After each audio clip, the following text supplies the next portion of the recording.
कि find the probability of getting a sum of 7 if a pair of dice is thrown. तो pair of dice है, मतलब double dice वाला सवाल है, और सम आपको चाहिए 7 का, तो सीधा ही आपके पास आंसर है 6/36 इज द आंसर।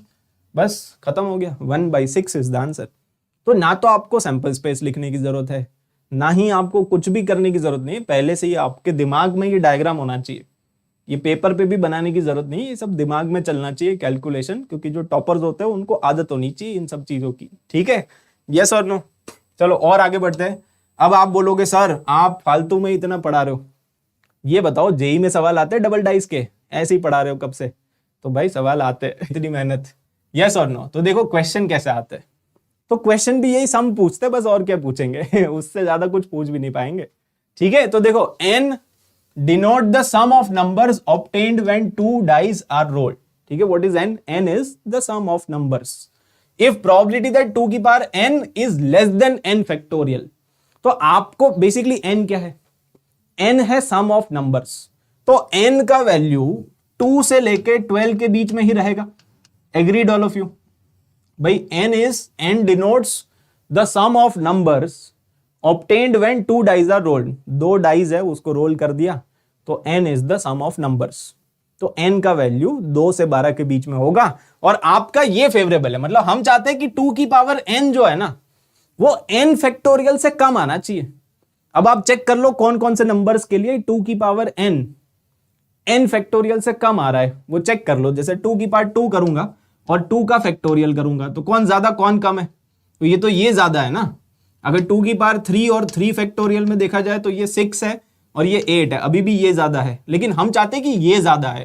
भाई हम ये वाला साइन चाहते हैं, लेस देन। ठीक है, तो यहां पे सेटिस्फाई नहीं कर रहा है, यहां पे भी सेटिस्फाई नहीं कर रहा है। 2 की पावर 4 और 4 फैक्टोरियल को कंपेयर करो, अब कौन ज्यादा है? अब ये ज्यादा है ना, ये 24 है और ये 16 है, तो ये ज्यादा है, मतलब ये सेटिस्फाई कर रहा है। सिमिलरली 2 की पावर 5 और 5 फैक्टोरियल में यही ज्यादा है। सिमिलरली 2 की पावर 12 तक चलेगा, 2 से लेके 12 तक आपको चेक करना है, तो यही ज्यादा आएगा। मतलब ये सारे नंबर सेटिस्फाई करेंगे। कौन कौन से नंबर सेटिस्फाई करेंगे? 4, 5, 6 टिल 12, ये सारे नंबर्स इस इनइक्वालिटी को सेटिस्फाई करेंगे। मतलब बेसिकली आपको सम कितने का चाहिए?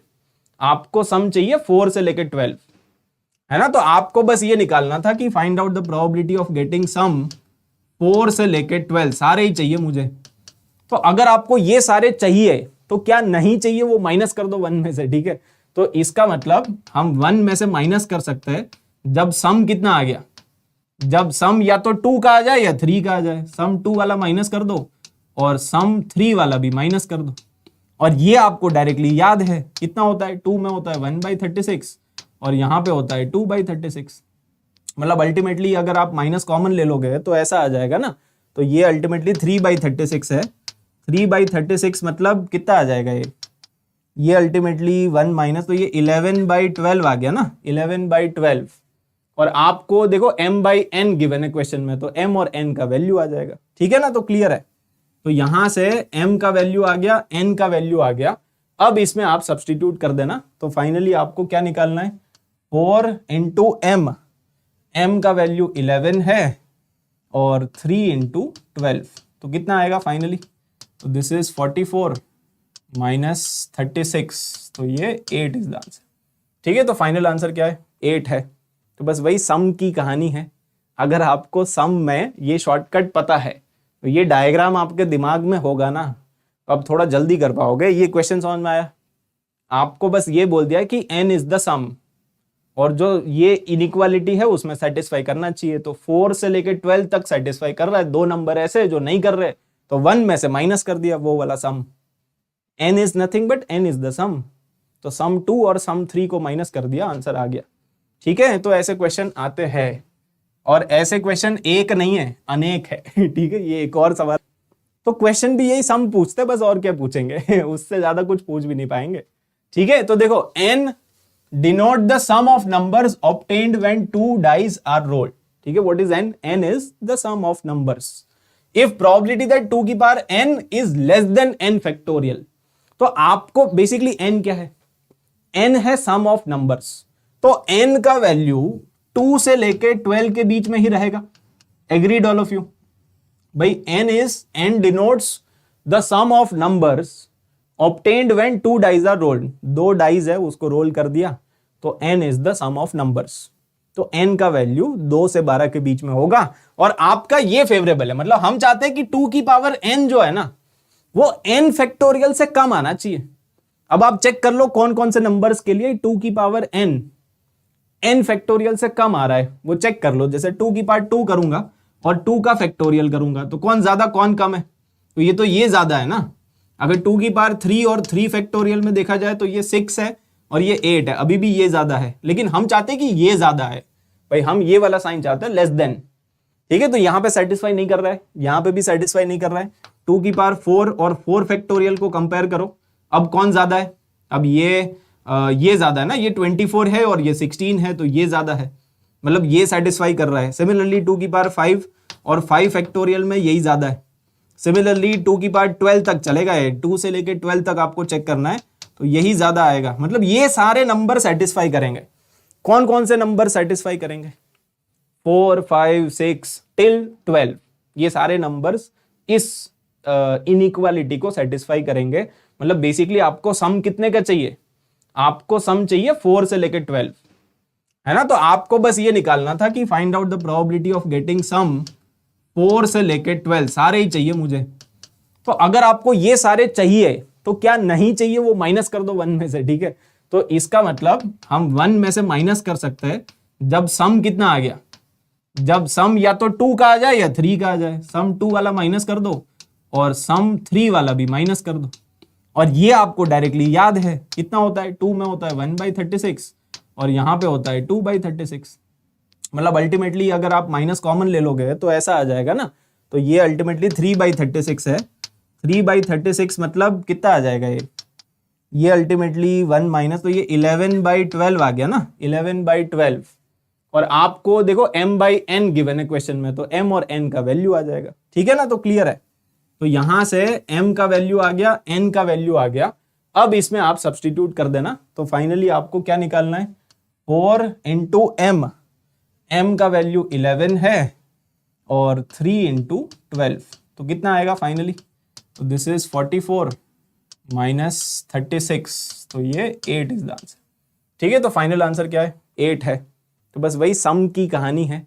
अगर आपको सम में ये शॉर्टकट पता है तो ये डायग्राम आपके दिमाग में होगा ना, तो अब थोड़ा जल्दी कर पाओगे। ये क्वेश्चन समझ में आया, आपको बस ये बोल दिया कि n इज द सम, और जो ये इनइक्वालिटी है उसमें सेटिस्फाई करना चाहिए। तो 4 से लेके 12 तक सेटिस्फाई कर रहा है, 2 नंबर ऐसे जो नहीं कर रहे, तो 1 में से माइनस कर दिया वो वाला sum. n is nothing but n is the sum, तो सम 2 और सम 3 को माइनस कर दिया, आंसर आ गया। ठीक है, तो ऐसे क्वेश्चन आते हैं, और ऐसे क्वेश्चन एक नहीं है, अनेक है। ठीक है, ये एक और सवाल आ गया, देखो डबल डाइज में पीएचडी होनी चाहिए, कंपलसरी है ये। ठीक है, कैसे, ये फिर से बोल रहा है कि n is the sum of the numbers appeared when 2 fair dice are rolled. ठीक है, तो फिर से n क्या है, सम है, और अब की बार बोल रहा है कि ये नंबर और ये नंबर जीपी में होने चाहिए, तो जीपी की कंडीशन लगा दो। पिछली बार इनइक्वालिटी गिवन थी तो वो सेटिस्फाई करा दिया, अब की बार जीपी बोल रहा है। जीपी में क्या होता है, B square equal to A C होता है, तो बी स्क्वायर, तो ये this is equal to A into C, ये कर दो, यहां से n का वैल्यू आ जाएगा, तो यहां से 3n equal to n square minus 4, तो n square minus 3n minus 4 आ गया इक्वल टू 0, तो n माइनस 4 और n प्लस 1। ठीक है, तो यहां से n की 2 वैल्यू आएगी, या तो 4 है या माइनस 1 है। अब जो n है वो एक्चुअली सम ऑफ नंबर्स है ना, what is n, n is the sum of numbers, तो माइनस 1 तो हो नहीं पाएगा, रिजेक्टेड। भाई अगर 2 डाइस को थ्रो करोगे तो उनका सम क्या -1 आ जाएगा, कैसी बातें कर रहे हो, तो -1 तो पॉसिबल है नहीं, तो सम कितना आना चाहिए, 4 आना चाहिए। तो they are simply asking find out the probability of getting sum of 4, और सम 4 का होता है 3/36 होता है, सीधा सीधा आपको याद है, मतलब 1/12 इज द आंसर। और आपको इस फॉर्मेट में आंसर लाना है तो आप ऊपर नीचे 4 से मल्टीप्लाई डिवाइड कर दो। ठीक है, 4 से मल्टीप्लाई डिवाइड कर दोगे तो एक्चुअली आपका जो आंसर है वो 4/48 है। बस k का वैल्यू कंपेयर कर लो, मतलब कंपेयर कर लोगे तो k का वैल्यू 4 दिख गया सबको, k इज नथिंग बट 4। 1/36 आ रहा है, तो दैट इज 4/48। 1/12 आ रहा है, सॉरी 1/12, तो ऊपर नीचे 4 से मल्टीप्लाई कर लो, 4/48, k का वैल्यू 4 है, सिंपल। यस, और आगे बढ़ते हैं। अच्छा, अब देखो, कभी कभी मैं ये नहीं बोल रहा हूं कि आप बस शॉर्टकट याद कर लो। ऐसा कुछ लोगों को लगता है कि सर तो शॉर्टकट ही बताते हैं। भाई नहीं, ऐसा नहीं होता है, कॉन्सेप्ट इज इंपॉर्टेंट। तो अभी तक तो 2 सवाल हमने करे, ये तो शॉर्टकट वाले थे, तो शॉर्टकट जरूरी है, क्योंकि अगर ऐसे सवाल आएंगे तो आप खटाक से कर पाओगे। लेकिन ऐसे सवाल भी आते हैं जिसमें क्या करेंगे, नंबर्स चेंज कर देंगे। अगर मान लो एक ऐसी डाइस दे दी जिसके ऊपर 1 2 3 4 5 6 है ही नहीं, नंबर चेंज कर दिया। देखो यहां पे यही किया इन्होंने क्या किया कि 2 डाइज आर देयर, अभी भी डबल डाइज है, लेकिन 1 2 3 4 5 6 वाली नहीं है, ये है 1 2 3 5 7 11, नंबर चेंज कर दिए। This time we don't have 1 2 3 4 5 6, dice तो है लेकिन नंबर चेंज हो गए डाइस के ऊपर के। और अब आपको ये बोल रहा है कि probability that the sum of numbers on the top faces is less than equal to 8। तो अब की बार आपको जो सम चाहिए वो लेस देन इक्वल टू 8 का चाहिए। लेकिन तो क्वेश्चन तो आपका ये है राइट, कि find out the probability of getting sum less than equal to 8। लेकिन अब की बार प्रॉब्लम ये है कि जो डाइज है वो फेयर डाइज नहीं है, डाइस के नंबर चेंज कर दिए, तो शॉर्टकट नहीं लगेगा ऑब्वियसली। तो फिर आपको बेसिक मेथड से जाना पड़ेगा। बेसिक मेथड क्या कहता है? बेसिक मेथड ये कहता है ना, देखो इस तरीके के सवाल आएंगे ना, आप हमेशा ऐसे लिख दिया करो। जो नंबर्स है वो कौन कौन से नंबर्स, जैसे 1 है, 2 है, 3 है, फिर 5 7 11। अगेन आप स्ट्रक्चर्ड फॉर्मेट में करना। भाई आप गिनती करने बैठ गए ना तो काम नहीं होगा। इसमें एक बच्चा होगा जो गिनती करेगा कि अच्छा एक डाइस के ऊपर अगर 1 आ जाए और दूसरी डाइस के ऊपर अगर 2 आ जाए तो सम हो गया 3 का, तो वो तो लेस देन इक्वल टू 8 है, मतलब एक केस मैंने गिन लिया, फिर दूसरा केस गिनेगा, तीसरा गिनेगा, कब तक गिनेगा? वो कुछ ना कुछ मिस कर ही देगा।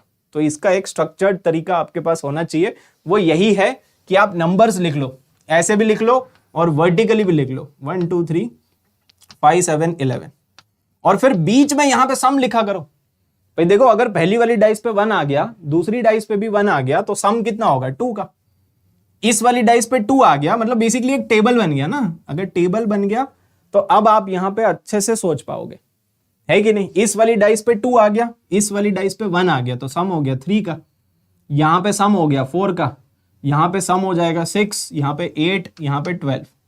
सिमिलरली यहां पे सम हो गया 3 का, 2 + 2 4 हो गया, यहां पे 5 हो गया, यहां पे 7, यहां पे 9 और यहां पे 13। आप बस उस पे फोकस करो कि सम का value less than equal to 8 कहां पे आएगा, क्योंकि टोटल नंबर ऑफ केसेस तो 36 ही है अभी भी, है ना। टोटल कितने आएंगे? अगर मैं पूरा टेबल भर दूं, पूरा टेबल भर देंगे तो भी 36 ही है ना, 6 × 6 है ना, 6 ये और 6 ये, 6 × 6 36 आएगा। तो आप वो वाले केसेस गिन लो जहां पे सम का value less than equal to 8 है, ठीक है। तो यहां पे देखो सम का वैल्यू 8 या 8 से कम होना चाहिए, तो ये सारे आपके फेवरेबल केसेस है, ठीक है। ये सारे के सारे क्या है? फेवरेबल केसेस है। फिर और भी आएंगे, जैसे यहाँ पे 4 आएगा, यहाँ पे 5 आएगा, यहाँ पे 6 आएगा, यहाँ पे 8 हो जाएगा। बस यहाँ पे तो फिर 8 से बड़ा आएगा। अगर 8 से बड़ा आएगा तो लिखने की जरूरत नहीं है ना, हमें तो चाहिए लेस देन इक्वल टू 8, ठीक है। बस यहाँ तक आएगा। इसमें भी बाद वाले फालतू है, ठीक है, बाद वाले आपको देखने की जरूरत नहीं है, और इधर तो खैर सारे ही फालतू है, ठीक है। तो सम कितने आ गए देखो, काउंट कर लो आप। फेवरेबल केसेस कितने हैं? एक ये भी गिनना है, ठीक है। 1 2 3 4 5 6 7 8 9 10 11 12 13 14 15 16 17 17 फेवरेबल है। तो आंसर 17/36 इज द आंसर। तो ऐसे टेबल बना के, यही वाला टेबल तो बनाया हमने, ये वाला बेसिक्स, तो इसीलिए बेसिक्स भी जरूरी है और शॉर्टकट भी है, दोनों ही है। मतलब जो भी फेयर डाइज आएगा तो ये कर लेना स्वामी जी, और फेयर डाइज नहीं आएगा तो ऐसा टेबल बना लेना। इस वाले टेबल से आपको एकदम क्लैरिटी आ जाएगी। तो ये टेबल बनाया करो, यहीं से गिन लिया करो। सम का वैल्यू आपको क्या चाहिए वो गिवन होगा फेवरेबल, तो जो भी फेवरेबल है उसको काउंट कर लो, ठीक है। चलो और आगे बढ़ते हैं। है फ्रॉम पीएनसी। तो जैसा कि मैंने आपको बोला कि प्रोबेबिलिटी में मैक्सिमम सवाल तो पीएनसी वाले ही आएंगे, जहां पे आपको favourable number of cases count करने पड़ेंगे और टोटल नंबर ऑफ केसेस भी काउंट करने पड़ेंगे। तो थोड़े से पीएनसी इंस्पायर्ड सवाल, जैसे कि ये हो गया, है ना, ये भी आपका जेई मेन का पीवाईक्यू है। ये कैसे करेंगे? ये बोल रहा है 3 डाइज आर रोल्ड, है ना, 3 डाइज, 3 डाइज आर रोल्ड। तो सैंपल स्पेस में एलिमेंट होंगे 6 का क्यूब, मतलब 216, है ना। This is the number of elements in the sample space. और ये है कि if the probability of getting different numbers on the 3 dice is p by q। अच्छा, तो आपको निकालना है probability of getting different numbers, कि तीनों के तीनों अलग अलग आ जाए। तो हमें क्या करना है, हमें 3 डाइस है जिसको रोल करना है। सैंपल स्पेस में तो 6 इंटू 6 इंटू 6 आएगा, ये तो मुझे समझ में आ गया सर। फेवरेबल के लिए मैं ये चाहता हूं कि सारे के सारे डिफरेंट नंबर आ जाए। डिफरेंट मतलब जो पहली डाइस पे आया वो दूसरी पे नहीं आना चाहिए। अगर पहली डाइस पे 3 आया तो आगे 3 नहीं आना चाहिए, और जो दूसरी पे आया वो तीसरी पे नहीं आना चाहिए। समझ गया ना। तो पहली डाइस पे तो कुछ भी आ सकता है। 6 ऑप्शंस आर देयर भाई, 1 2 3 4 5 6 में से कुछ भी एक आ जाए। अब मान लो कि पहली डाइस पे 1 आ गया, तो दूसरी डाइस के पास कितने ऑप्शन है? दूसरी डाइस के पास 5 ही ऑप्शन है। अब 1 नहीं आ सकता। और दूसरी डाइस पे मान लो 2 आ गया, तो तीसरी वाली पे अब 1 भी नहीं आ सकता, 2 भी नहीं आ सकता। मतलब जो पहले पे आ गया वो दूसरे पे नहीं आएगा, और जो पहले और दूसरे पे आ गया वो तीसरे पे नहीं आएगा। Repetition is not allowed basically. ठीक है, तो ये आपका आंसर हो जाएगा। पहली डाइस पे 6 ऑप्शंस आर देयर, फिर 5 ऑप्शंस, फिर 4 ऑप्शन। तो अल्टीमेटली बस ये आंसर है, बस इतना ही सॉल्व करना था। और बस ये कितना आएगा, इसको कैंसिल आउट कर लो, 3 3, तो 5/9 चमक रहा है। 5/9 is basically p by q। तो आपको बताना था q माइनस p, तो दोनों को माइनस कर दो, 4 आएगा। ठीक है, फाइनल आंसर क्या है? 9 - 5, तो 4 आ गया ना। सिंपल, ये तो मतलब बेसिक पीएनसी वाले सवाल भी कभी कभी आ जाते हैं। ठीक है, ये एक में रिपीटेशन अलाउड है और एक में रिपीटेशन अलाउड नहीं है, क्योंकि मुझे डिफरेंट नंबर्स चाहिए फेवरेबल के लिए। टोटल में तो सारे ही आएंगे ना। ठीक है, तो ये भी क्लियर है। और आगे बढ़ते हैं। आजकल देखो ऐसे थ्योरेटिकल सवाल भी बहुत आ रहे हैं, मतलब आपको बेसिक डेफिनेशन, जैसे सैंपल स्पेस क्या होता है आपको पता होना चाहिए। What is the probability of sample space? What is the probability of एक ऐसा इवेंट है जिसमें कोई भी एलिमेंट नहीं है, फाई, है ना। एक ऐसा इवेंट है जिसमें कोई एलिमेंट ही नहीं है, तो उसकी प्रोबेबिलिटी क्या 0 होगी? तो यहाँ पे देखो आपको बोल रहा है कि ये जो सिग्मा है that is the sample space and A is the subset of the sample space. मतलब ए बेसिकली कोई ना कोई इवेंट है। समझ गए ना। यहाँ पे ये जो सिग्मा है वो आपका सैंपल स्पेस है बेसिकली, और जो ए है वो इवेंट है जिसकी प्रोबेबिलिटी हमें निकालनी है। समझ गए। तो बहुत ही सिंपल सा सवाल है। 2 स्टेटमेंट आपको गिवन है और आपको ये बताना है कि कौन सा स्टेटमेंट करेक्ट है और कौन सा स्टेटमेंट इनकरेक्ट है, ट्रू फॉल्स वाले सवाल। ठीक है, तो यहां पे बोल रहा है कि अगर ए का वैल्यू 5 होगा तो प्रोबेबिलिटी ऑफ ए 0 होगा। बिल्कुल सही बात है ना भाई। अगर कोई इवेंट है उसकी प्रोबेबिलिटी 0 है, मतलब उसमें नंबर ऑफ एलिमेंट्स कितने होंगे? 0, क्योंकि फेवरेबल बाई टोटल होता है। अगर किसी भी इवेंट की प्रोबेबिलिटी 0 है मतलब उसमें कोई एलिमेंट नहीं होगा, सीधी सी बात है। और अगर कोई एलिमेंट है जिसकी प्रोबेबिलिटी 1 है, तो वो जो इवेंट है वो सैंपल स्पेस के बराबर होगा। जैसे मान लो कि मैं आपको बोलूं कि एक डाइस को मैंने रोल किया और एक ऐसा नंबर आ जाए जो लेस देन इक्वल टू 6 है, तो लेस देन इक्वल टू 6 ही आएगा ना। यस, प्रोबेबिलिटी 1 आएगी। क्यों? क्योंकि सैंपल स्पेस के ही बराबर है वो जो इवेंट है और जो सैंपल स्पेस है, दोनों बराबर है। तो ये भी ट्रू है, ये भी ट्रू है। फाइनल आंसर इसका आएगा कि both the statements are true. Basic understanding पे भी आपके सवाल बन जाते हैं। ठीक है, और आगे बढ़ते हैं। ये अच्छा सवाल है, ठीक है, इसको ट्राई करो। यहां पे देखो एक क्वाड्रेटिक आपको गिवन है और ये बोला जा रहा है कि ये जो क्वाड्रेटिक है ना, इसको हम चाहते हैं कि ये क्वाड्रेटिक ग्रेटर देन 0 आ जाए। अब इसमें थोड़ा सा क्वाड्रेटिक का कॉन्सेप्ट आपको पता होगा कि कोई भी क्वाड्रेटिक ऑलवेज पॉजिटिव कब होता है? हम चाहते हैं कि ये जो क्वाड्रेटिक है, ये क्वाड्रेटिक क्या हो जाए? ऑलवेज पॉजिटिव हो जाए, ग्रेटर देन 0। ग्रेटर देन 0 मतलब पॉजिटिव। तो दुनिया की कोई भी क्वाड्रेटिक ऑलवेज पॉजिटिव कब होती है? सोचो और बताओ, है ना। कोई भी क्वाड्रेटिक ऑलवेज पॉजिटिव कब होती है? तो वो तभी होती है जब a greater than 0, d less than 0। इसका जो a है ना, a का वैल्यू तो 1 है, तो a ग्रेटर देन 0 ऑलरेडी है। d लेस देन 0 कर दो बस। d लेस देन 0 मतलब b² - 4ac लेस देन 0। तो बस, और आपको बोल रहा है कि जो अल्फा बीटा है they are selected by throwing fair dice. मतलब अल्फा और बीटा का वैल्यू क्या क्या हो सकता है? ये हो सकता है 1 2 3 4 5 6। ठीक है, अच्छा तो बताओ टोटल नंबर ऑफ केसेस कितने आएंगे? यहां पे अल्फा का वैल्यू कुछ भी हो सकता है ना, 1 और 6 के बीच में, 1 2 3 4 5 6। तो alpha has 6 possibilities, beta has also 6 possibilities. तो टोटल नंबर ऑफ केसेस कितने हो जाएंगे? 36। और फेवरेबल वाले गिन लो बस। ऑप्शन देख के भी आइडिया लग रहा है कि टोटल तो 36 ही होगा, फेवरेबल वाले गिनने पड़ेंगे। फेवरेबल मतलब जो इस इनइक्वालिटी को सेटिस्फाई करे। तो बताओ अल्फा बीटा का वैल्यू मैं क्या ले लूं जो कि इस इनइक्वालिटी को सेटिस्फाई कर जाए, क्योंकि अगर d लेस देन 0 आ गया तभी तो क्वाड्रेटिक ऑलवेज पॉजिटिव होगा, है ना। ऑलवेज पॉजिटिव की कंडीशन बेसिकली ये होती है a greater than 0, d less than 0। अगर कोई भी क्वाड्रेटिक इसको सेटिस्फाई करेगा तो यहां पे आप देखोगे तो a तो ऑलरेडी ग्रेटर, a का वैल्यू 1 है, a मतलब x स्क्वायर का कोएफिशिएंट और d मतलब डिस्क्रिमिनेंट। ठीक है, तो बस अल्फा बीटा का वैल्यू फिगर आउट करो जो इसको सेटिस्फाई। जैसे मान लो फॉर एग्जांपल मैंने बीटा को 1 ले लिया, है ना, क्योंकि बीटा का वैल्यू 1 से 6 कुछ भी हो सकता है, तो मैंने बीटा का वैल्यू पहले 1 ले लिया। तो अगर बीटा 1 है तो अल्फा स्क्वायर लेस देन 4। अब अल्फा का वैल्यू क्या क्या हो सकता है, तो आप अल्फा को 1 ले सकते हो, 1 का स्क्वायर लेस देन 4। ठीक है, 2 का स्क्वायर लेस देन 4 नहीं आएगा, 2 का स्क्वायर तो इक्वल टू 4 होता है ना। तो एक तो ये आ गया। अगर मैं बीटा का वैल्यू 2 ले लूं, तो बीटा का वैल्यू 2 ले लोगे तो ये हो गया 8, अल्फा स्क्वायर लेस देन 8। बताओ अल्फा का वैल्यू क्या क्या सेटिस्फाई करेगा। तो अल्फा का वैल्यू 1 ले सकते हो, अल्फा का वैल्यू 2 ले सकते हो, अल्फा को 3 ले लिया तो फिर 9 आ जाएगा, 9 लेस देन 8 तो होता नहीं है, राइट। अगर मैंने बीटा को 3 ले लिया तो बीटा को 3 ले लोगे तो ये हो जाएगा 12, अल्फा स्क्वायर लेस देन 12। अब बताओ अल्फा का वैल्यू 1 ले सकते हो, 2 ले सकते हो, 3 भी ले सकते हो। अगर मैं बीटा को 4 ले लूं तो 4 इंटू 4 16 हो गया, अल्फा स्क्वायर लेस देन 16।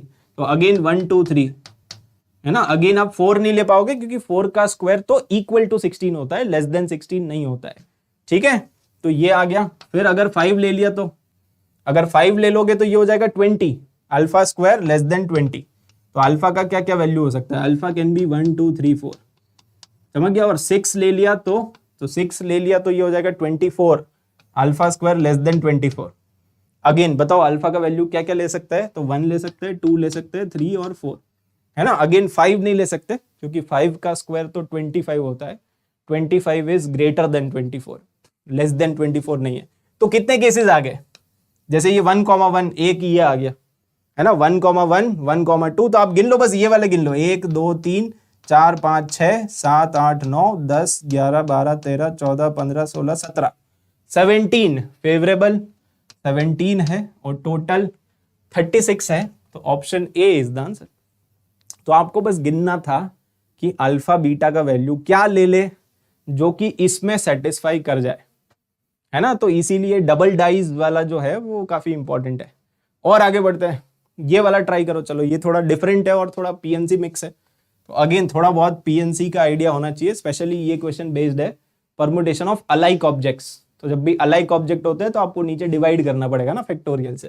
जैसे यहाँ पे एक वर्ड आपको गिवन है एग्जामिनेशन और आपको पूछ रहा है कि probability that letter M appears at the 4th position. तो हम क्या चाहते हैं, अच्छा टोटल बता दो पहले, तो टोटल नंबर ऑफ केसेस कितने आएंगे।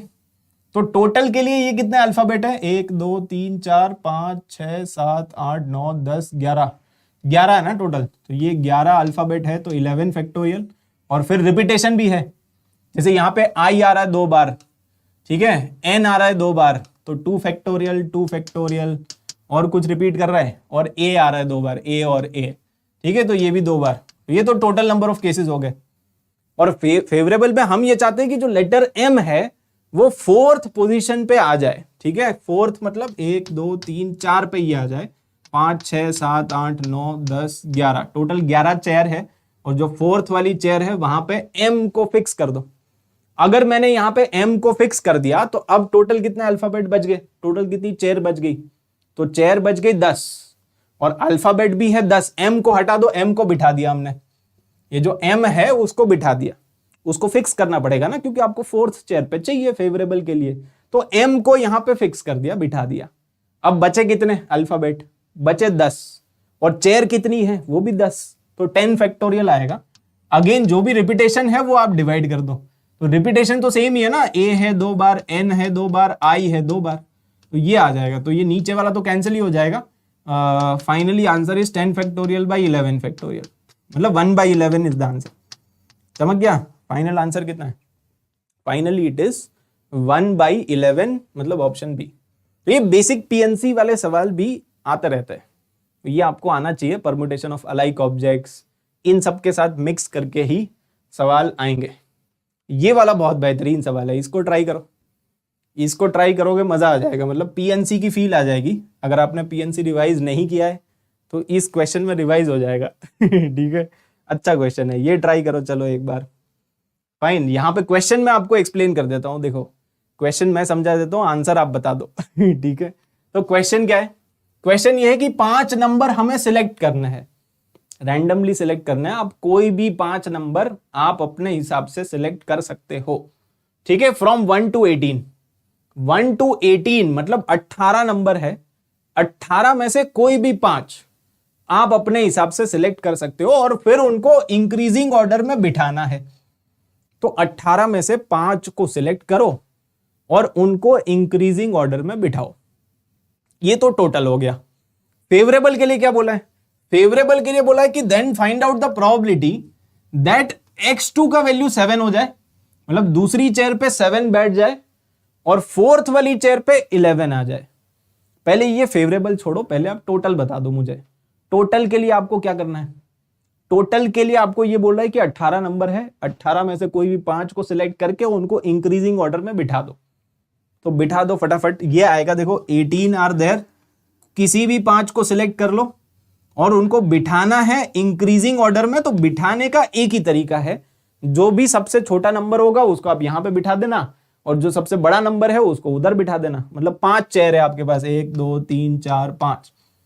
18 में से कोई भी 5 नंबर आप सिलेक्ट कर लो, कोई भी 5। मान लो आपने 1 2 3 4 5 ले लिया, तो अगर आपने 1 2 3 4 5 ले लिया तो इधर 1 आएगा, फिर 2 आएगा, फिर 3 आएगा। इंक्रीजिंग ऑर्डर में ही आपको बिठाना है। तो बिठाने का एक ही तरीका है, इंक्रीजिंग ऑर्डर। चमक गया? तो ये तो टोटल नंबर ऑफ केसेस हो गए। फेवरेबल के लिए मैं ये चाहता हूं कि इधर 7 आ जाए, x2 का वैल्यू कितना हो जाए 7 और x4 फोर्थ वाली चेयर पे 11 आ जाए।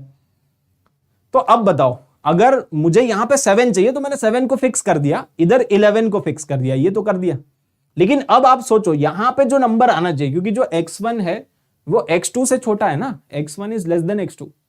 तो यहां पे आपको कोई ऐसा नंबर बिठाना पड़ेगा जो 7 से कम है। मतलब अब आप सोचो कि फर्स्ट वाली चेयर के पास कितने ऑप्शन है, हम क्या क्या बिठा सकते हैं यहां पे। तो यहां पे आप 1 को बिठा सकते हो, 2 को, 1 2 3 4 5 6। चमक गया?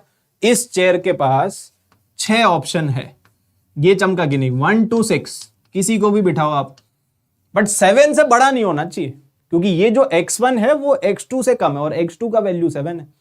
तो यहां पे आपको कोई ऐसा नंबर ही बिठाना पड़ेगा जो 7 से कम है। तो 6 ऑप्शंस आर देयर। इस चेयर के पास कितने ऑप्शन है? यहां पे 8 आ सकता है, या 9 आ सकता है, या 10 आ सकता है, और बाद में तो 11 है ही। तो इस चेयर के पास 3 ऑप्शन है, या तो यहां पे 8 आएगा, या 9 आएगा, या 10 आएगा। और सिमिलरली इस चेयर के पास कितने ऑप्शन है? यहां पे 12 आएगा, या 13 आएगा, या 14 आएगा, या 15 आएगा, या 16 आएगा, या 17 आएगा, या 18 आएगा। ठीक है, 18 तक हम यहां पे जा सकते हैं। तो 3 3 6 और 1 7 ऑप्शन इसके पास है। ठीक है, तो ultimately favourable cases are 6 into 3 into 7। और ये सब सवाल आप खुद से करोगे ना तभी आपको डिफिकल्ट लगेंगे। अगर आप खाली सॉल्यूशन देखोगे तो आपको सारे आसान ही लगेंगे। तो खुद से पहले सोचो और फिर आप करने बैठोगे ना, तब आपको ये सब डिफिकल्ट लगेंगे। अभी आपको आसान लग रहे होंगे, लेकिन ये उतने आसान भी नहीं होते। टाइम लिमिट में अब इसका कैलकुलेशन कर लेना, ठीक है। देखो इसको कैसे करना होता है ये मैं आपको सिखा देता हूँ पहले तो बेसिकली ऐसे क्वेश्चन आएंगे, मतलब भर भर के आते हैं। देखो आप क्वेश्चन पहले पढ़ लो। क्वेश्चन में क्या बोला है? क्वेश्चन में ये बोला है कि A and B are mutually exclusive. तो मैंने अभी तो सिखाया था, अगर 2 इवेंट म्यूचुअली एक्सक्लूसिव है मतलब उनका इंटरसेक्शन 5 है। भाई ये पढ़ते ही आपको ये लिख देना चाहिए, आपने पढ़ा कहीं पे भी म्यूचुअली एक्सक्लूसिव है, अच्छा म्यूचुअली एक्सक्लूसिव है मतलब इंटरसेक्शन 5 होगा। और अगर इंटरसेक्शन 5 होगा तो इंटरसेक्शन की प्रोबेबिलिटी 0 होगी, इंटरसेक्शन की प्रोबेबिलिटी 0 होगी, इंटरसेक्शन की प्रोबेबिलिटी 0 होगी तो यूनियन जो होगा वो खाली P A plus P B आएगा। ठीक है, तो यहां से आप यूनियन निकाल लो, क्योंकि पी ए और पी बी गिवन है, राइट। ये गिवन है 3x + 1/3 और ये भी गिवन है कुछ ना कुछ 1 - x / 4। तो यहां से यूनियन की प्रोबेबिलिटी आ जाएगी, कितनी आएगी? ये आ जाएगी 9x और +7 / 12। अब देखो मैं आपको ये थोड़े से लेंदी सवाल होते हैं, तो मैं आपको कॉन्सेप्ट बता देता हूं। यहां तक समझ में आया? अगर आपको बोला जाए कि दो इवेंट म्यूचुअली एक्सक्लूसिव है, मतलब समझ जाना कि उनके इंटरसेक्शन की प्रोबेबिलिटी 0 है, और इंटरसेक्शन 0 है तो यूनियन आ जाएगा P A plus P B से। यूनियन आ गया तो अब आपके पास 3 प्रोबेबिलिटी है यहां पे। एक तो पी ए आपको गिवन है ना, दिस इज पी ए, एक ये वाली प्रोबेबिलिटी गिवन है पी ऑफ ए। एक आपको गिवन है पी ऑफ बी, एक ये गिवन है, और एक आपने यूनियन की प्रोबेबिलिटी निकाली साइड में। ठीक है, तो ये यूनियन की प्रोबेबिलिटी आपने कितनी निकाली? ये निकाली, दोनों को ऐड करके। तो इन तीनों, ये बेसिकली क्या है, ये तीनों तो प्रोबेबिलिटी है। अगर ये तीनों प्रोबेबिलिटी है तो प्रोबेबिलिटी का वैल्यू तो हमेशा 0 और 1 के बीच में रहना चाहिए। तो यहां से आपको आंसर मिलेगा। ठीक है, तो आप क्या करना, आप इसको पुट कर देना 0 और 1 के बीच में, इसको भी पुट कर देना 0 और 1 के बीच में, इसको भी पुट कर देना 0 और 1 के बीच में। अब इनइक्वालिटी सॉल्व करना सबको आता ही है। इसको सॉल्व करेंगे, इसको सॉल्व करेंगे, इसको सॉल्व करेंगे, और लास्ट में तीनों का इंटरसेक्शन ले लेंगे तो आपको आंसर मिल जाएगा। तो कॉन्सेप्ट समझ में आया क्या? हम यहाँ पे कैलकुलेशन में नहीं पढ़ेंगे क्योंकि ऑब्वियसली ये थोड़ा सा लेंदी है, तो आपको कॉन्सेप्ट क्लियर है क्या? एक आपको यूनियन की प्रोबेबिलिटी निकालनी पड़ेगी। यूनियन के लिए P A plus P B कर दिया करो, क्योंकि इंटरसेक्शन तो 5 है ना, म्यूचुअली एक्सक्लूसिव है। तो एक यूनियन की प्रोबेबिलिटी आ गई, एक पी ए है और एक पी बी है। तीनों को पुट कर दो 0 और 1 के बीच में। तीनों की तीनों प्रोबेबिलिटीज है तो 0 और 1 के बीच में ही रहना चाहिए। तो यहां से x का इंटरवल आएगा, यहां से x का इंटरवल आएगा, यहां से आएगा, और तीनों का इंटरसेक्शन ले लो, that will give you the final answer. तो set of possible values of x आपको मिल जाएगा। ठीक है, चलो आगे बढ़ते हैं। अगला सवाल, इस वाले सवाल में आपको दे रखा है कि A and B are independent. तो if A and B are independent तो तुरंत आपको क्या लिख देना चाहिए? If two events are independent, मतलब इसका मतलब समझे दया, इसका मतलब दरवाजा तोड़ो। ठीक है, दरवाजा तोड़ दो। तो बेसिकली अगर दो इवेंट इंडिपेंडेंट है तो ये होता है बेसिक डेफिनेशन। बेसिक्स अगर क्लियर है तो आप कहीं अटकोगे नहीं। अब आपको देखो P A P be given है तो सब्स्टिट्यूट कर देना, और क्या। तो ये गिवन है, ये गिवन है, कितना कितना गिवन है? पी और 2p। तो ये p है और ये 2p है, तो अल्टीमेटली ये 2p स्क्वायर आ जाएगा। ठीक है, और फिर आपको पूछ रहा है कि largest value of p for which exactly one of them occurs. Exactly one of them occurs, अभी अभी हमने पढ़ा था ना, एग्जैक्टली एक इवेंट अकर कर जाए उसकी प्रोबेबिलिटी ये होती है। आपको 2 बार हटाना पड़ेगा ना, और ये आपको क्वेश्चन में गिवन है 5/9। ये चमका कि नहीं? ये चमका। Exactly one of them occurs, ये रहा देखो, exactly one of them occurs. और बीच वाला आपने 2 बार काउंट कर दिया ना, तो 2 बार हटाना पड़ेगा। Exactly one of them occurs is this. तो इसका वैल्यू आपको गिवन है 5/9। ठीक है, अब सारी वैल्यू पुट कर दो। तो ये p है, ये 2p है, और ये कितना है? a इंटरसेक्शन b है 2p square, and this is equal to 5/9। तो बस सॉल्व करके p का वैल्यू निकालना था। बहुत ही चिंदी सवाल, प्रोबेबिलिटी बहुत सिंपल चैप्टर है। आप लोगों को नहीं लग रहा है क्या? 27p आ जाएगा माइनस 36p स्क्वायर आ जाएगा इक्वल टू 5। तो बस हो गया, 36p स्क्वायर माइनस 27p और प्लस 5। अब ये फैक्टराइज कैसे होगा? फैक्टराइज करने के लिए कोई उपाय? तो 36 है ना, 3 इंटू 2 6 और 5 अपने को फैक्टराइज करना है, राइट। तो 9 कैसे करेंगे फैक्टराइज? 5 इंटू 2 10, 10 इंटू 2 12, 12 और 9 कर सकते हैं, नहीं सॉरी 20 और 9, वो तो 29 हो जाएगा। फैक्टराइज कैसे करेंगे इसको? फैक्टराइज करने का कोई उपाय निकालो। तो 6 इंटू 3 18, 18 इंटू 2 30, नहीं ये भी नहीं होगा। 5 इंटू 3 कर लो 15, 3 इंटू 2 6, और हाँ ये हो जाएगा 15 और 12। ठीक है, फैक्टराइज कर लो 15 और 12 में। तो 36p स्क्वायर माइनस 12p, ये कर लोगे कैलकुलेशन? तो बस यहां से आ जाएगा, ये p की वैल्यू आ जाएगी। कितनी आएगी? 12p कॉमन 3p माइनस 1 और माइनस 5 कॉमन 3p माइनस 1, मतलब p की 2 वैल्यू दिख गई ना। तो p की 2 वैल्यू आ रही है, एक 1/3 और दूसरी कितनी है? दूसरी है 5/12। ठीक है, 1/3 मतलब 4/12 ना, this is 4/12। And this is 5/12। आपको पूछा लार्जेस्ट वैल्यू पूछा है ना, तो इसीलिए 5/12 इज द आंसर। ठीक है, पी की 2 वैल्यू आ रही है, लार्जेस्ट वाली पूछी है, तो सिंपल। और आगे बढ़ते हैं, ये वाला ट्राई करो। ठीक है, तो ये सब क्वेश्चंस है based on addition theorem, Venn diagram वाले सवाल। चमक गया? वैसे क्वेश्चन आएंगे, A and B are two events such that probability that exactly one of them occurs. तो फिर से आपको क्या गिवन है? फिर से आपको गिवन है exactly one of them occurs. Exactly one of them occurs ये होता है, देखो कि कोई एक अक्कर कर जाए और प्रोबेबिलिटी दैट ए और बी, और मतलब यूनियन। तो यूनियन का फॉर्मूला क्या होता है? यूनियन का फॉर्मूला ये होता है। ठीक है, यूनियन इज दिस। तो ये गिवन है, ये कितना गिवन है? ये गिवन है 1/2। तो बस इन दोनों को सब्ट्रैक्ट कर दो, दोनों को सब्ट्रैक्ट कर देंगे तो कितना आ जाएगा? माइनस ऑफ ए, अच्छा यहाँ पे इंटरसेक्शन आएगा। ठीक है, दिस इज इंटरसेक्शन है ना, तो minus of A intersection B, ये है 2/5 माइनस 1/2। तो अल्टीमेटली ए इंटरसेक्शन बी की प्रोबेबिलिटी यहां से निकाल लो, तो वो कितनी आएगी? ये है 1/10 आ गई ना। दिख गया? कितने लोगों को दिख गया? 1/10 आप कैलकुलेशन कर लो, 1/10 इज द आंसर। वैसे भी यही पूछा था ना, probability that both of them occurs, both of them occurs मतलब इंटरसेक्शन। ठीक है, तो चमक गया, ये भी सिंपल। अच्छा, लाइक फॉर एग्जांपल ये सवाल है, इसको ट्राई करो, ये वाला। ये कैसे करेंगे? यहां पे आपको बोल रहा है कि एग्जैक्टली वन ऑफ ए और बी। अच्छा, exactly 1 out of 2 events will occur, है ना, एग्जैक्टली 1। तो एग्जैक्टली 1 ऑफ ए और बी मतलब 2 इवेंट है ए और बी, उसमें से कोई एक अक्कर करे, तो उसका फॉर्मूला अभी अभी हमने पढ़ा था ना, क्या होता है? P A plus P B, और बीच वाला 2 बार हटाना पड़ेगा। तो इसका वैल्यू आपको गिवन है, कितना गिवन है? 1/4 गिवन है, देखो। ठीक है, सिमिलरली एग्जैक्टली 1 ऑफ बी और सी, ये भी 1/4 है। तो बी या सी में से कोई एक जना अकर करे, ये भी आपको गिवन है 1/4।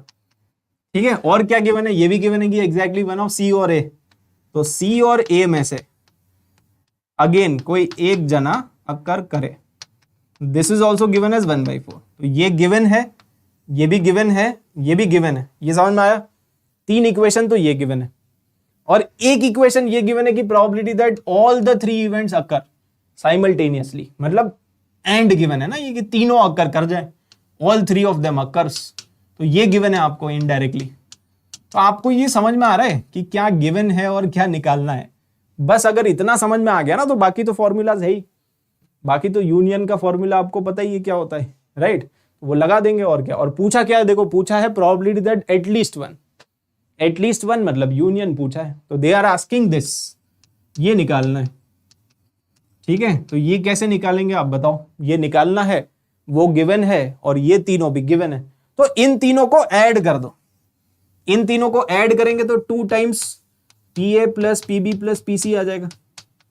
ठीक है, ये आ जाएगा, और ये भी 2 बार आ जाएगा ना, A intersection B, B intersection C, ये सब 2 बार आ जाएगा। मैं यहाँ पे सिग्मा कर दूं खाली, ताकि बार बार लिखना नहीं पड़ेगा। सिग्मा ए इंड, थोड़ा शॉर्टकट कर दिया। ठीक है, ये तो इसका वैल्यू आ जाएगा, कितना आ जाएगा? 1/4 1/4 1/4 मतलब 3/4। और ये जो 2 है उसको भी नीचे भेज देना, मतलब तीनों इक्वेशन को ऐड कर दिया। तीनों इक्वेशन को ऐड करेंगे तो ये 2 नीचे चला जाएगा, है ना। इसको यहां पे भेज दो आप, कहां पे? नीचे। तो 3/8 हो जाएगा ये हो गया 3/8। ये चमका। तीनों इक्वेशन को ऐड कर लिया। तीनों इक्वेशन को ऐड करोगे तो 2 times P A, 2 times P B, 2 times P C, और ये सब भी 2 बार है, तो सब कुछ 2 बार आएगा। 2 को नीचे भेज दिया तो ये आ गया ना। और इसका फॉर्मूला क्या होता है? इसका फॉर्मूला यही होता है ना, P A plus P B plus P C, P A plus P B plus P C. मतलब ये सब फॉर्मूला आप एग्जाम में लिखने मत बैठना, यहाँ तो समझाने के लिए चलो मैं लिख देता हूँ, बट अदरवाइज तो आपके दिमाग में चलना चाहिए ये सब। तो ये करेंगे माइनस और फिर इसको प्लस कर देंगे, यस और नो। तो इसका वैल्यू आ ही चुका है मेरे पास, इस पूरी चीज का वैल्यू ये है ना 3/8। तो ये 3/8 है, और जो इंटरसेक्शन है वो 1/16 है। तो अल्टीमेटली 7/16 आ गया, 7/16 आ जाएगा। Finally C is the answer. चमक गया ना। तो आपको बेसिकली क्वेश्चन में ये सब देंगे, exactly one of them occurs, at max one of them occurs, at least one of them occurs। तो ये सब वेन डायग्राम से आपको चमकना चाहिए कि कितने अक्कर करवाने हैं। ठीक है, चमक गया। तो ये इंपॉर्टेंट है। ये सवाल आ गया, ये कैसे करेंगे? अगेन स्टेटमेंट 1 स्टेटमेंट 2 है ना। स्टेटमेंट 1 2 वाले सवाल बहुत आ रहे हैं प्रोबेबिलिटी में। आपने ओवरऑल आज इतना तो नोटिस कर ही लिया होगा, है कि नहीं? तो अब जैसे ये गिवन है, बी गिवन ए का फॉर्मूला क्या बन जाएगा?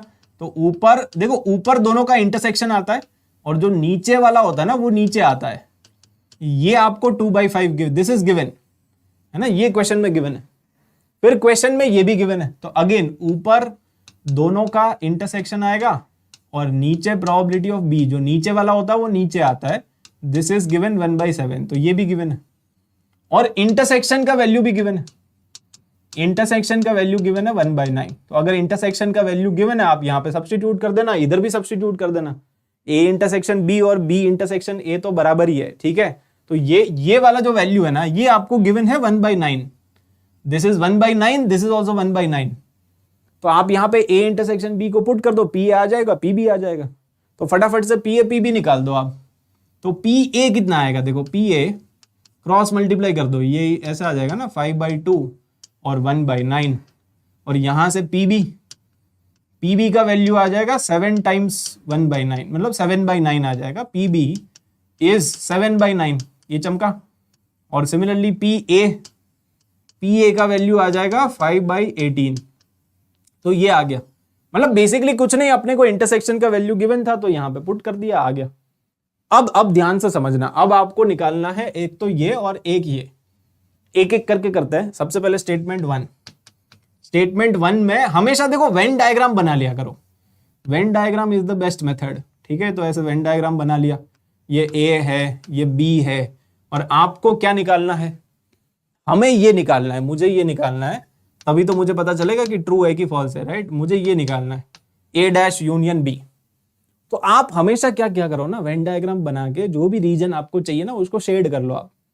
तो आपको कौन सा रीजन चाहिए? आपको चाहिए ए के बाहर और बी। तो ए के बाहर वाला पूरा आएगा, है ना, ए के बाहर वाला पूरा, ए के बाहर वाला पूरा, ये ए के बाहर वाला, और बी पूरा पूरा। यूनियन है ना, तो आपको यूनियन मतलब ये भी चाहिए, ये भी चाहिए, ये भी चाहिए, ये भी चाहिए, दोनों चाहिए अपने को। तो ये शेड कर दिया। अब जैसे ही आपने शेड किया तो आपको ये समझ में आ गया ना कि भाई टोटल में से 1 में से ये वाला रीजन माइनस करना पड़ेगा। और ये रीजन कैसे निकालेंगे? तो अगर ये रीजन आपको चाहिए तो आप पी ए में से माइनस कर दो इंटरसेक्शन वाला। अरे चमका कि नहीं?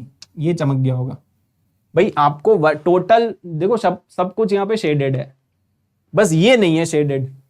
तो अगर आपको ये शेडेड वाला रीजन चाहिए तो आप 1 में से ये वाला रीजन माइनस कर दो। और ये रीजन मतलब क्या? ये है पी ए, पी का जो टोटल सर्कल है उसमें से ये माइनस कर दो, ये रीजन आ जाएगा। ओनली ए वाला, तो ओनली ए वाला माइनस कर दो आप। तो यहां से आंसर आएगा। तो 1 minus what is P A? P A is this, और इंटरसेक्शन क्या है? Intersection is this. तो अल्टीमेटली ये कितना आ गया? 1 माइनस 3/18, 1/6 आ गया क्या? मतलब अल्टीमेटली वी आर गेटिंग 5/6। और यहां पे भी 5/6, मतलब ये तो ट्रू है, ठीक है, ये ट्रू आ गया। मतलब पहला स्टेटमेंट सही है। दूसरा स्टेटमेंट निकालो अभी। तो दूसरा स्टेटमेंट कैसे करेंगे? देखो यहां पे करते हैं सेकंड स्टेटमेंट। सेकंड स्टेटमेंट में आपको ये निकालना है, तो अगेन वेन डायग्राम बना लेना आप। वेन डायग्राम बनाना जरूरी है, बस उसी से समझ में आ जाता है। ये ए है, ये बी है, तो ए डैश इंटरसेक्शन बी डैश कौन सा रीजन होता है? ये ए के बाहर और बी के भी बाहर, तो ये रीजन होता है ना, ए डैश इंटरसेक्शन बी डैश। तो ये बाहर वाला है ना, ये है। तो ये रीजन कैसे आएगा? अगर आपको ये वाला रीजन निकालना है तो ये मैथमेटिकली कैसे आप फॉर्मुलेट करोगे? तो 1 में से यूनियन को माइनस करना पड़ेगा, और यूनियन आप निकाल लो फॉर्मूला से। तो यूनियन कैसे आएगा? P A plus P B. तो P A plus P B, और माइनस कर दो इंटरसेक्शन, यहां से आएगा यूनियन। तो कितना आएगा? ये तो आ गया 18 ले लो आप नीचे, ठीक है। तो 5 + 14 - 2, तो ये कितना आ गया? 1/18 आ गया मेरे ख्याल से। 1/18 है क्या? हाँ 1/18 है, मतलब ये भी ट्रू है। तो यहां पे both the statements are correct, दोनों ही स्टेटमेंट्स करेक्ट है, यस और नो, चमक गया ना, तो दोनों ही सही है। तो अल्टीमेटली कंडीशनल प्रोबेबिलिटी और मल्टीप्लिकेशन थियरम दोनों चमक गया होगा, सिंपल है, कुछ नहीं, बस आपको ये फॉर्मूला याद होना चाहिए, ठीक है। तो ये लगा दिया करो, कंडीशनल मतलब ये पूछा होगा ये निकालना है, मल्टीप्लिकेशन मतलब ये पूछा होगा ये निकालना है, सिंपल, ठीक है।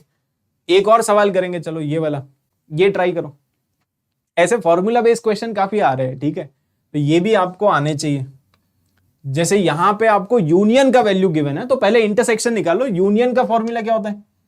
यूनियन का formula is P A plus P B minus intersection वाला, और ये गिवन है कितना 1/2, और पी ए और पी बी भी गिवन है, तो ये पुट कर देना 1/3 प्लस 1/5, इसको इधर ले आना, तो यहां से इंटरसेक्शन वाला आ गया, कितना आएगा ये? तो अल्टीमेटली यहां पे आप 30 कर लो, ठीक है, तो 10 + 6 - 15, तो 1/30 आ गया ये। तो इंटरसेक्शन की प्रोबेबिलिटी कितनी आ गई? 1/30, ठीक है, 1/30 आ गया। तो अब आपको ये निकालना है। अब ये कैसे निकालेंगे? तो इसमें देखो ऊपर दोनों का इंटरसेक्शन करते हैं, और जो नीचे वाला है वो नीचे आएगा। सिमिलरली यहां पे भी ऊपर तो दोनों का इंटरसेक्शन आएगा, और जो नीचे वाला है वो नीचे आएगा। चमक गया? तो ये, अब ये आप देख लो वेन डायग्राम बना के। तो अगर आपको ये रीजन देखना है, जैसे मान लो ये ए है, बी है, ठीक है, स्टैंडर्ड अपना जो वेन डायग्राम है वो बना लो, ये ए, ये बी, तो ये रीजन कौन सा होगा? ए इंटरसेक्शन बी डैश, तो ए इंटरसेक्शन बी डैश ये वाला रीजन है, ये रीजन है। इसको मैथमेटिकली कैसे निकालेंगे? अगर इसको मैथमेटिकली निकालना है तो मुझे ये करना पड़ेगा ना कि आप पी ए में से इंटरसेक्शन वाला माइनस कर दो बस। और ये कैसे, नीचे वाला डिनोमिनेटर कैसे निकालेंगे? डिनोमिनेटर इज 1 - पीबी, कॉम्प्लीमेंट ही तो है, तो 1 में से माइनस कर देना, और क्या। चमक गया? तो ये आ गया। और सिमिलरली यहां पे अगर आप देखोगे तो बी इंटरसेक्शन ए डैश, वो ये वाला रीजन है, बी के अंदर और ए के बाहर, बी इंटरसेक्शन ए डैश, तो ये रीजन है। और अगर ये रीजन है तो इसको कैसे फॉर्म करेंगे? मैथमेटिकली ऐसे करना पड़ेगा ना, बी में से आपको इंटरसेक्शन वाला माइनस करना पड़ेगा, और नीचे आ जाएगा 1 - पी। अब आपके पास ये सारी वैल्यूज है, तो आप सब्स्टिट्यूट कर दो, ठीक है। तो अब यहां से कितना आ जाएगा? 1/3 माइनस इंटरसेक्शन है 1/30, नीचे 1 - पीबी, पीबी का वैल्यू 1/5 है, और सिमिलरली इधर 1/5 माइनस 1/30, 1 - पी ए 1/3। तो बस ये आपको कैलकुलेट करना है, ठीक है। ये कितना आ जाएगा?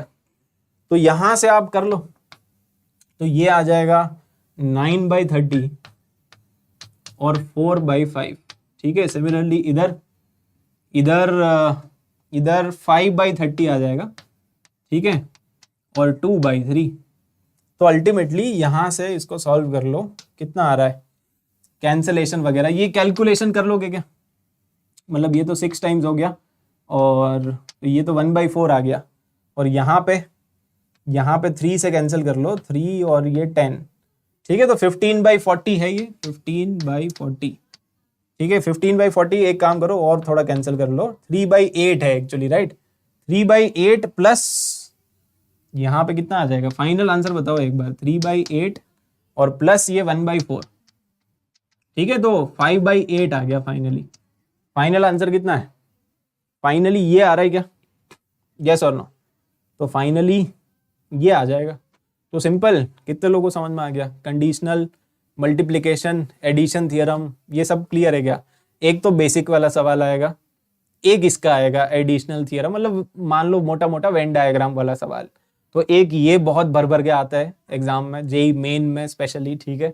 एक बेसिक वाले जिसमें आपको फेवरेबल बाय टोटल, उसमें थोड़ा पीएनसी यूज करना है।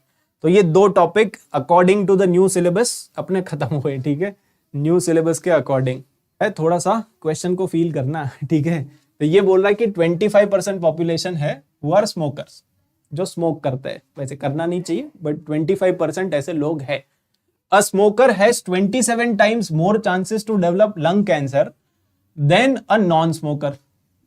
तो अगर कोई स्मोक करता है तो he has 27 times more chances to develop lung cancer, कि उसको लंग कैंसर हो जाए, उसके 27 टाइम्स ज्यादा चांसेस है, प्रोबेबिलिटी ज्यादा है। The person is diagnosed with, अच्छा देखो अब आपको समझ में आ जाना चाहिए। पहले आप मुझे बस क्वेश्चन पढ़ो और ये बताओ कि इसमें बेस थ्योरम का सवाल है या टोटल प्रोबेबिलिटी थ्योरम का सवाल है। अगर इतना आपको चमक गया ना तो बाकी का मैं बता दूंगा। ठीक है, आप बस मुझे ये बता दो, इसमें ध्यान से पढ़ो ये क्या बोल रहा है। अ पर्सन इज डायग्नोस्ड, मतलब उसको बुलाया, उसको जो भी टेस्ट वेस्ट थे वो सारे कराए। Person is diagnosed with lung cancer, उसको लंग कैंसर है, लंग कैंसर आया उसके रिपोर्ट में, लंग कैंसर निकला। अब बताओ, तो this is Bayes theorem obviously, and result given है ना। तो कितने लोगों को चमक गया कि बेस थ्योरम का सवाल है। Person is diagnosed with lung cancer and the probability that person is a smoker. तो अब बताओ कि क्या प्रोबेबिलिटी है कि वो स्मोकर है। मतलब कोई एक इंसान आया आपके अस्पताल में, आपने उसका रिपोर्ट किया, लंग कैंसर निकला। अब आप है ना एज एन इंजीनियर बैठे बैठे दिमाग लगा रहे हो कि क्या प्रोबेबिलिटी है कि ये भाई साहब स्मोक करते होंगे, वो बताना है। ठीक है, एंड रिजल्ट तो पता ही है कि भाई इनको लंग कैंसर आया है। तो ट्री डायग्राम कैसे बनेगा? तो देखो ये स्टार्टिंग पॉइंट है। अब दो पॉसिबिलिटी हो सकती है, आप खुद ही मतलब सोचो। इस सिचुएशन में दो ही तो पॉसिबिलिटी हो सकती है, या तो जो भाई साहब बैठे हैं जिनको लंग कैंसर है वो या तो स्मोकर होंगे, either he is a smoker और he is a non smoker, है ना। दो ही तो पॉसिबिलिटी है, या तो स्मोक करते हैं या नहीं करते हैं। अब स्मोकर है और फिर उनको लंग कैंसर हो गया, ठीक है, या स्मोकर नहीं है फिर भी हो गया। कभी कभी ऐसा भी होता है, किस्मत ही खराब है। ठीक है, स्मोकर नहीं है और फिर भी हो गया। अब आपको क्वेश्चन में बोला है कि 25% पॉपुलेशन स्मोकर है, तो व्हाट इज द प्रोबेबिलिटी कि वो स्मोकर है ना, that is 25% of the population, मतलब 0.25 परसेंटेज में है तो आप प्रोबेबिलिटी में कन्वर्ट कर लो। तो अगर ये 0.25 है तो ये 0.75 है ना। 25% लोग ऐसे होते हैं जो स्मोकर होते हैं, तो 75% ऐसे है जो नॉन स्मोकर है। अब अगर कोई स्मोकर है तो उसके चांसेस 27 टाइम्स है, मतलब अगर ये प्रोबेबिलिटी पी है तो ये 27 टाइम्स पी है ना, कि एक नॉन स्मोकर को लंग कैंसर हो जाए, दैट इज पी। तो स्मोकर को हो जाए वो तो 27 टाइम्स है। ठीक है, तो ये आपका डायग्राम बन गया और इसमें आपको क्या एंड रिजल्ट तो गिवन ही है, लंग कैंसर तो निकला ही है। अब आपका फेवरेबल कौन सा केस है, हम ये फाइंड आउट करना चाहते हैं कि क्या प्रोबेबिलिटी है कि वो भाई साहब स्मोकर निकले, मतलब ये फेवरेबल है। तो बस फेवरेबल बाय टोटल कर लो, तो फेवरेबल बाय टोटल, तो दिस इज फेवरेबल और नीचे आ जाएगा टोटल 0.25 इंटू 27p और प्लस 0.75 मल्टीप्लाइड बाई पी। तो बस ये आपको निकालना है। ऑब्वियसली यहाँ पे पी तो कैंसिल हो जाएगा, आप सॉल्व कर लेना जो भी आंसर आएगा। ठीक है, ये कैंसिल हो जाएगा, ये भी 20, ये 0.25 भी आप एक्चुअली कैंसिल कर सकते हो, है ना। ये कैंसिल, ये कैंसिल, ये 3 टाइम्स आ जाए तो 27 अपॉन नीचे 27 प्लस 3 30। तो ऑलमोस्ट देखो ऐसा आ रहा है, 3 से कैंसिल कर लोगे तो 9/10 आ रहा है। ठीक है, तो कैलकुलेशन करने के बाद वी आर गेटिंग 9/10 और बस आपको k/10 बोला है तो k का वैल्यू 9 है। चमक गया, तो फाइनली 9 इज द आंसर। ठीक है, तो ये चमक गया। आपको पहले तो ये समझ में आना चाहिए कि ये बेस थ्योरम का सवाल आया है और फिर ये समझ में आना चाहिए कि ट्री डायग्राम कैसे बनाए, बस। और आगे बढ़ते, एक और सवाल ये ट्राई करो। देखो इसमें बोल रहा है कि एक बोल्ट फैक्ट्री है, एक फैक्ट्री है जहाँ पे बोल्ट बनता है। ठीक है, मशीन ABC है जो मैन्युफैक्चर करती है। तो मान लो क्या फैक्ट्री के मालिक हो, फैक्ट्री के मालिक के पास 3 मशीन है ABC।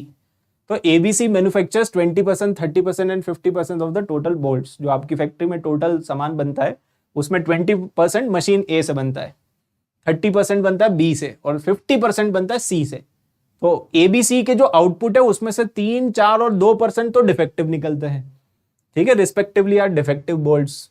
अब bolt is drawn at random from the product, कोई भी एक आपने उठा के ले लिया, आप सुपरवाइज करने गए, है ना, और आपने कोई भी एक उठा लिया। If the bolt drawn is found to be defective, बताओ किसका सवाल है। आपने रैंडमली कोई भी एक ऐसे उठाया और वो डिफेक्टिव निकला, it is found to be defective, मतलब बेस थ्योरम का सवाल है। एंड रिजल्ट तो गिवन है ना, जो निकला वो अपने को पता ही है। जैसे पिछली बार लंग कैंसर निकला था, इस बार डिफेक्टिव निकला बोल्ट। ठीक है, तो बेसिकली इसका ट्री डायग्राम कैसा बनेगा, इसका ट्री डायग्राम ऐसा बनेगा ना कि भाई या तो जो बोल्ट है वो मशीन A ने मैन्युफैक्चर किया है या B ने मैन्युफैक्चर किया है या सी ने मैन्युफैक्चर किया है। अब ए ने मैन्युफैक्चर किया और फिर वो डिफेक्टिव निकला, या फिर बी ने मैन्युफैक्चर किया फिर डिफेक्टिव निकला, और या फिर सी ने मैन्युफैक्चर किया और फिर वो डिफेक्टिव निकला। ठीक है, तो ये ट्री डायग्राम बन गया। अब ए मैन्युफैक्चर करे that is 20%, 0.20, this is 30%, this is 50%। ठीक है, और यहां पे आप परसेंटेज में भी कर सकते हो। बेस थ्योरम का सवाल जब भी होता है ना तो आप परसेंटेज में भी लिख सकते हो। ठीक है, तो आप यहाँ पे 20 लिख दो, 30 लिख दो, 50 लिख दो, और सिमिलरली यहाँ पे 3% है डिफेक्टिव, यहाँ पे 4%, ये 3, 4 और 2। ठीक है, ये। और अब आपका फेवरेबल केस कौन सा है, क्योंकि अगर बेस थ्योरम का सवाल है तो कुछ ना कुछ फेवरेबल भी होगा। तो फेवरेबल वही होता है जो पूछा होता है, probability that it is manufactured by machine C. तो मशीन सी वाला जो है ये फेवरेबल है। तो फेवरेबल बाय टोटल कर दो, 50 इंटू 2 तो ये 100 आ गया, नीचे 100 आएगा, एक ये आएगा 30 इंटू 4 तो 120 आ गया, और ये कितना आ जाएगा 60 आ जाएगा। तो 180 और 280, 100 अपॉन 280 आ रहा है, देखो मतलब that is how much, 5 by, ये तो कैंसिल कर लो, 5/14 आ रहा है, देखो 5/14 है। ठीक है, 5/14 इज ए।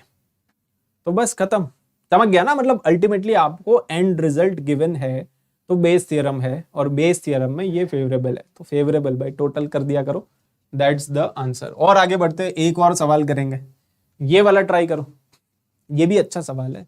इसमें देखो क्या है, इसमें बोल रहा है कि एक इलेक्ट्रिक इंस्ट्रूमेंट है। ठीक है, कुछ भी है, इलेक्ट्रिक इंस्ट्रूमेंट है, इट कंसिस्ट ऑफ 2 यूनिट्स। ठीक है, एक इलेक्ट्रिक इंस्ट्रूमेंट है जिसके अंदर 2 यूनिट है। अब ये जो 2 यूनिट है, each unit must function independently for the instrument to operate. अच्छा, ये दोनों जो यूनिट है दोनों को फंक्शनल होना पड़ेगा तभी इंस्ट्रूमेंट ऑपरेट करेगा। ठीक है, probability that first unit is functional is 0.9। तो मान लो 2 यूनिट है, एक ए है एक बी है, तो पहला वाला ऑपरेशनल मतलब वो फंक्शन करे, इसकी प्रोबेबिलिटी 0.9 है, और दूसरा वाला फंक्शन करे इज 0.8। तो ये तो इसकी प्रोबेबिलिटी गिवन है कि ये फंक्शन करे, फंक्शन ना करे 0.1 और 0.2। ठीक है, तो आप सिंपल ऐसा मान लो कि एक इलेक्ट्रिक इंस्ट्रूमेंट है जिसके अंदर 2 यूनिट है, और ये जो 2 यूनिट है वो या तो फंक्शन कर रहे या नहीं कर रहे। ठीक है, ट्रेन के 2 डब्बे हैं, एक डब्बा खराब हो गया तो ट्रेन कैसे चलेगी। वैसे ही हो गया ना कि भाई 2 यूनिट है, एक भी खराब हो गया तो इंस्ट्रूमेंट खराब है। अगर दोनों फंक्शन कर रहे हैं तभी ये इंस्ट्रूमेंट चल रहा है, अगर एक भी ठप हो गया तो खत्म। ठीक है, तो नहीं करेगा। इंस्ट्रूमेंट इज स्विच्ड ऑन, अब आपने इसको जाके स्विच ऑन किया and it fails to operate, और वो स्विच ऑन हुआ ही नहीं। मतलब अगेन किसका सवाल है, आपको एंड रिजल्ट तो दे दिया ना, आप गए और इसको स्विच ऑन करने गए, हुआ ही नहीं, मतलब एंड रिजल्ट गिवन है कि इट इज डिफेक्टिव। और अगर it is defective, now they are asking की फाइंड आउट, तो ये बेस थ्योरम का सवाल है। पहली बात तो ये चमक गया, बेस थ्योरम का सवाल है तो आपको फेवरेबल बाय टोटल करना पड़ेगा। आप सिंपल ऐसे समझ लो, फेवरेबल बाय टोटल करना पड़ेगा। तो फेवरेबल बाय टोटल कैसे करेंगे, उसके लिए अब देखो यहां पे बोल रहा है the probability that only the first unit failed, मतलब हम फेवरेबल ये है कि पहला यूनिट फेल हो गया, only the first unit failed and the second unit is functional, second unit अभी भी फंक्शनिंग। अच्छा, टोटल केसेस कितने बनेंगे, टोटल 3 केसेस बनेंगे ना। अगर आप ट्री डायग्राम भी बनाओगे तो ऐसे 3 केसेस बनेंगे। कौन कौन से 3 केसेस बनेंगे, या आप ऐसे टेबल फॉर्म में भी कर सकते हो, मतलब ट्री डायग्राम नहीं बनाना ना तो दूसरा मेथड है कि ऐसे टेब्यूलर बना लिया करो। लाइक जैसे एक केस ये कि ये फंक्शन नहीं कर रहा है, ये कर रहा है, ये फंक्शन कर रहा है, ये नहीं कर रहा है, और या तीसरा केस ये कि दोनों ही फंक्शन नहीं कर रहे। ये 3 केसेस आएंगे। आप बोलोगे नहीं सर 4 केसेस आएंगे, एक ये केस भी तो हो सकता है कि दोनों फंक्शन कर रहे। बट अगर दोनों फंक्शन कर रहे तो फिर आप जब गए और स्विच ऑन किया तो ऑन क्यों नहीं हुआ, ऑन तो नहीं हुआ ना।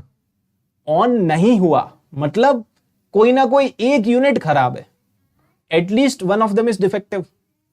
अरे भाई सवाल समझ में आया। एक इलेक्ट्रिक इंस्ट्रूमेंट है, आप तो रेलगाड़ी मान लो, रेलगाड़ी के 2 डब्बे हैं, एक डब्बा दूसरा डब्बा, एक खराब है तो नहीं चलेगी ना रेलगाड़ी, राइट। तो बेसिकली आप गए चलाने और नहीं चली है ना। आप चलाने गए, नहीं चली, मतलब कोई ना कोई एक डब्बा खराब है। तो या तो ये खराब है, या ये खराब है, या दोनों ही खराब है। 3 केसेस बनेंगे। और फेवरेबल में आप ये चाहते हो, हम ये चाहते हैं कि भाई पहला यूनिट तो फेल हो जाए बट दूसरा पास हो जाए। तो फेवरेबल बाई टोटल कर दो। फेवरेबल बाई टोटल में क्या आएगा, पहला काम ना करे दैट इज 0.1, और दूसरा काम कर जाए दैट इज 0.8। समझ गया? तो ये नीचे भी आएगा टोटल में भी, तो ये आएगा देखो ऐसा, प्लस फिर ये काम करे तो ये काम करे 0.9, और दूसरा वाला काम ना करे, ये काम ना करे 0.2, और दोनों ही काम ना करे 0.1 इंटू 0.2। बस this will be the answer. यहां से कैलकुलेट कर लोगे क्या, है ना? यहां से आपको p का वैल्यू मिल जाएगा, दिस इज p, तो आपको 98 p निकालना है, तो वो कर लोगे, राइट? यहां से p निकालो और जो भी p का वैल्यू आएगा वो यहां पे सब्स्टिट्यूट कर देना, मतलब 98 से मल्टीप्लाई कर देना, you will get the final answer. तो चमक गया। टोटल केसेस में से एक होता है जो फेवरेबल होता है, बाकी टोटल है। Favourable by total. And result given है कि भाई फंक्शनिंग नहीं है ना, ये चालू करने गए चालू हुआ ही नहीं। तो जैसे फॉर एग्जांपल ये सवाल है, इसमें टेबल गिवन है ना, एक ऐसा टेबल। अब कभी कभी टेबल आपको खुद भी बनाना पड़ता है, कभी कभी क्वेश्चन में भी दे देते हैं। जैसे इस पर्टिकुलर सवाल में तो गिवन है, ठीक है? तो यहाँ पे ये जैसे 0 1 2 3 और उसके कॉरस्पॉन्डिंग ये प्रोबेबिलिटी गिवन है ना, ये x है और ये उसके कॉरस्पॉन्डिंग प्रोबेबिलिटी है। तो पहली बात तो ये कि टोटल प्रोबेबिलिटी 1 होनी चाहिए, तो वहां से k का वैल्यू आ जाएगा। जैसे इन सब का टोटल करो तो कितना हो गया, 3 3 और 4 7 7, और ये कितना है 14, मतलब 21k आ गया ना, 21k इक्वल टू 1, तो k का वैल्यू आ गया 1/21। चमक गया।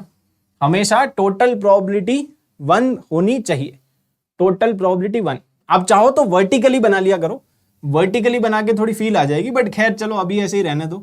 अपने को ये निकालना है, मतलब they are asking conditional probability given है ना, ये बीच वाला जो है that is basically not division, नहीं है, गिवन है ये। तो आपको ये निकालना है, राइट?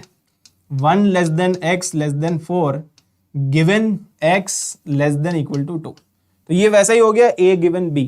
तो इसका फॉर्मूला क्या होता है? फॉर्मूला ये होता है कि भाई दोनों का इंटरसेक्शन ले लेना, ठीक है? तो ये है, इसका इंटरसेक्शन ले लेना इसके साथ, और नीचे क्या आ जाएगा, नीचे ये वाला आ जाएगा, ये चमक गया। तो ये आ गया देखो।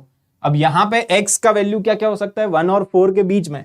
आपको बोल रहा है कि जो x है वो 1 और 4 के बीच में है, मतलब इट कैन बी 2 और 3, और यहाँ पे इट कैन बी आइदर 0 और 1 और 2। तो दोनों का इंटरसेक्शन क्या है, इंटरसेक्शन खाली 2 है। चमक गया ना? तो ऊपर वाला तो खाली 2 लिखा हुआ है, x का वैल्यू 2, और नीचे लिखा हुआ है कि x less than equal to 2 हो जाए, मतलब x इक्वल टू 2 के कोरस्पॉन्डिंग प्रोबेबिलिटी कितनी है, 4k है ये तो, और यहां पे लेस देन इक्वल टू 2 है x का वैल्यू, मतलब x कैन बी आइदर 0 और 1 और 2, है ना? तो इन तीनों को ऐड कर दो, तो अल्टीमेटली ये कितना है, तो ये 7k है। तो बस फाइनली आंसर आ जाएगा 4/7। चमक गया? तो आपको बस कॉरस्पॉन्डिंगली सब्सटीट्यूट करना है और कुछ भी नहीं है। कंडीशनल के साथ थोड़ा सा मिक्स करके यहाँ पे सवाल बनाया है, रैंडम वेरिएबल के साथ कंडीशनल को मिक्स करके।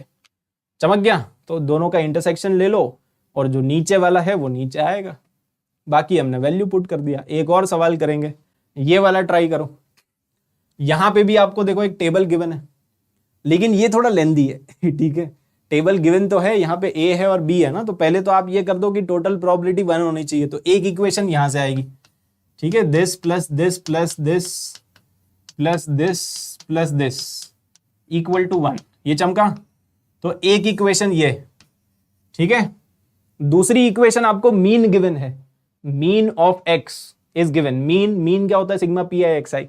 तो सिग्मा पी आई एक्स आई मतलब इनको मल्टीप्लाई करोगे, ये एक्स आई ये पी आई है ना, तो इनको मल्टीप्लाई कर करके ऐड करेंगे। इन दोनों को मल्टीप्लाई कर दिया, इन दोनों को मल्टीप्लाई करेंगे तो 1, इन दोनों को मल्टीप्लाई करेंगे तो 4/5, और इन दोनों को मल्टीप्लाई करेंगे तो 6b, और ये आपको गिवन है 2.3। तो ये दो इक्वेशन, दो वेरिएबल, यहां तक समझ में आया भाई? एक तो सिग्मा पी आई का वैल्यू 1 होता है, टोटल प्रोबेबिलिटी 1, और दूसरा मीन गिवन है, मीन होता है sigma P I x I.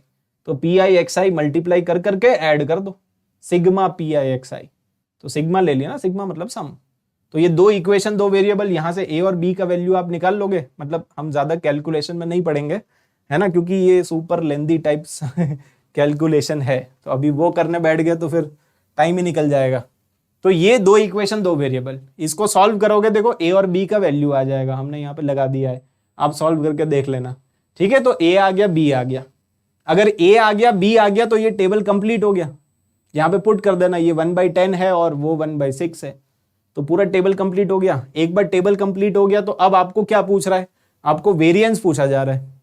Variance का फॉर्मूला क्या होता है, वेरिएंस का रिप्रेजेंटेशन है सिग्मा स्क्वायर, और वेरिएंस का फॉर्मूला होता है sigma P I x I square और माइनस मीन का स्क्वायर। अब मीन तो आपको गिवन ही है 2.3 है ना, this is given in the question mean. बस ये आपको निकालना पड़ेगा, आपके पास ए और बी का वैल्यू आ ही चुका है, right. This is 1/10, this is 1/6, तो आप निकाल लोगे sigma P I x I square, है ना। P I x I square निकाल के यहां पे सब्सटीट्यूट कर दो, तो फाइनली आपका वेरिएंस भी आ जाएगा। तो क्लियर, सिंपल, समझ में आया कि नहीं। आप मल्टीप्लाई कर करके P I x I square निकाल लो। एक्स आई स्क्वायर मतलब ये एक्स आई है, एक्स आई का स्क्वायर हो जाएगा 4 इंटू दिस, तो 4/5 आएगा। इसका स्क्वायर इंटू दिस, इसका स्क्वायर इंटू दिस, इसका स्क्वायर इंटू दिस, और मल्टीप्लाई कर करके ऐड कर दो, तो sigma P I x I square minus mean का स्क्वायर, वेरिएंस आ गया। ठीक है, तो बेसिक फॉर्मूलाज ध्यान रखो बस, और कुछ नहीं है, और थोड़ा कैलकुलेशन रहेगा ही क्योंकि स्टैटिस्टिक्स है। ठीक है।